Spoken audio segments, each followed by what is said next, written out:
Morning and welcome back to BIFA TV, your daily dose of industry information.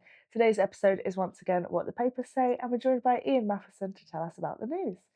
So, Ian, thank you so much for joining us this morning. How are you? I'm good, thank you, Brooke, and I hope you are too. Yep, all good, thank you. So, what news have you got for this week's episode? Quite a bit. We should start, I Hmm. think, with the air cargo sector again, Yeah, because industry leaders have said that now that the US government shutdown has ended, prompt action is needed to restore airline and air cargo operations to pre-shutdown functioning. They've yeah, of actually course. asked for an increased flight capacity and a resumption of export license processing. Well, let's hope that that return it comes pretty quickly. Yeah, absolutely. I mean, forwarders and their customers have endured weeks of uncertainty over this, Yeah, which has strained service levels and reduced airport capacity. And now we need to see some clear communication, I think, on the timeline for reinstating full operations. yeah, of course. Well, I mean, it's one of the biggest things that they need, isn't it? That stability, especially if they're working towards short deadlines.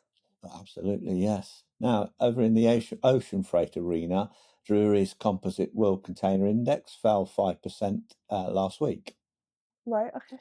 It fell to $1,859 per 40-foot container, and spot rates on the Trans-Pacific trade saw a double-digit decrease. Carriers were using general rate increases to briefly sustain rates, but the impact proved short-lived, and rates have softened again due to falling demand. It would appear that retailers have already imported their holiday season merchandise. Yeah.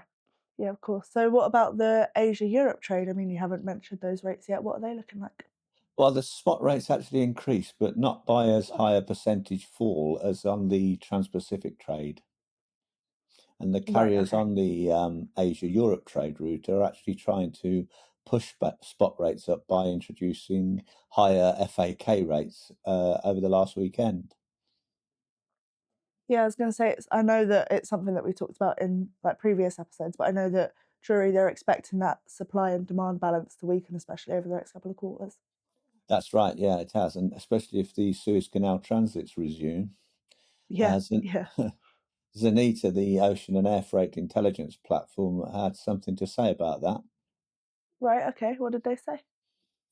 Well, they said it's sketchy details and unverified claims about the cessation of attacks by the Houthis are no basis for restoring crew, vessel, and cargo safety. And it's added that carriers require sort of robust guarantees and actually insurance even more so.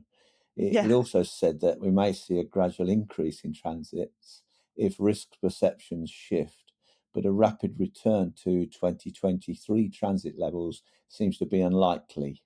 And yeah. actually, even without a mass return, Zenita is forecasting a global container freight rate drop of up to 25% in Wow. 2026. Yeah, I was going to say, I know that skepticism you mentioned. I know there's been a lot of that, including from you. Thank you, yes. Um, Actually, we should remember that a broad return to Red Sea routes could also unleash a flood of excess capacity, and that would drive freight rates down even further, of course. Yeah, and like you said, that's not something that we want to see anytime soon. No, no, indeed. But it does sound like the effects of a large scale return would be pretty seismic for both Yeah. shippers and carriers. Now, something else that could be seismic made the headlines last week. Right, okay. And what was that headline? Well, reports suggesting that Maersk is considering the introduction of what's called a reliability premium for cargo shipped via its Gemini cooperation vessels. Right, okay. I mean, that's got to cause some concern for people, surely. Yeah, I think so. From what I've read, Maersk would effectively charge extra for guaranteed schedule dependability, a commodity becoming increasingly rare in global container shipping. Although for now, the company insists no surcharge has been finalised. Mm. I mean, the reports, they've got to have come from somewhere, surely, haven't they? That's right, I guess so. Yeah, no smoke without a fire. No, Guaranteed space and schedules are valuable, so large importers and multinational forwarders might actually absorb or even welcome such a premium. But should reliability really become a privilege for the biggest players, Brooke? probably not. I mean, do you think it's likely? Well, who knows? But Gemini's 91% schedule reliability is miles above industry averages. Mm. And from what I've read, few doubt that Maersk's next move could redefine how predictability is priced in container shipping and who can afford it. Yeah, of course. Well, I mean, it doesn't sound the best news for some of our viewers, so it's definitely something that we'll keep an eye on. Absolutely. Right, well, once again, I mean, we haven't ended on the best note, but thank you as always, Ian, for providing this update. I know that our members, they find it of use. Well, it's always a pleasure, Brooke, and I hope they have as well. Mm. The links to all of the articles and the reports that we've discussed in today's episode will be in the description as always. That's all for today's edition of BIFA TV, your daily dose of industry information.